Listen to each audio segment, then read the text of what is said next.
ఇన్నాళ్ళు ఒకే రకమైన ఇమేజ్ తో కెరియర్ నెట్టుకొచ్చిన బ్యూటీస్ ఇప్పుడు కొత్తగా థింక్ చేస్తున్నారు. ప్రెజెంట్ సిల్వర్ స్క్రీన్ మీదున్న కాంపిటీషన్ లో సంథింగ్ స్పెషల్ అనిపించుకోవాలంటే డిఫరెంట్ జానర్స్ టచ్ చేయాలని ఫిక్స్ అయ్యారు.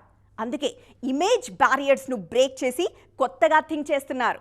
సీతారామం సినిమా తర్వాత మృణాల్ ఠాకూర్ ను మరో లుక్ లో ఎవ్వరూ ఊహించలేకపోయారు.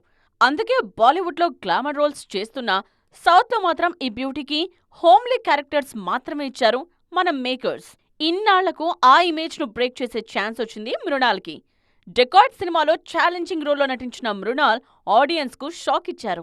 కెరియర్ స్టార్టింగ్ లో ఎక్కువగా గ్లామర్ రోల్స్ చేసిన భాగ్యశ్రీ పోర్సి, నభా నటేష్ లాంటి బ్యూటీస్ కూడా ఇప్పుడు కొత్తగా ట్రై చేస్తున్నారు. అప్కమింగ్ మూవీస్ లో వింటేజ్ వైబ్ చూపిస్తున్నారు. ఈ సినిమాలతో తమ కెరియర్ లో బిగ్ బ్రేక్ వస్తుందని నమ్ముతున్నారు ఈ బ్యూటీస్. వరుసగా పర్ఫార్మెన్స్ ఓరియంటెడ్ మూవీసే చేస్తోన్న రష్మిక మందన్న కూడా కొత్తగా ట్రై చేస్తున్నారు. బాలీవుడ్ మూవీ కాక్టైల్ 2లో బోల్డ్ అండ్ బ్యూటిఫుల్ గర్ల్ గా కనిపించబోతున్నారు. ఇలా అందాల భామలు జానర్స్ షిఫ్ట్ చేస్తూ ఉండడంతో వెండి తెర మీద కొత్త వైబ్ కనిపిస్తోంది.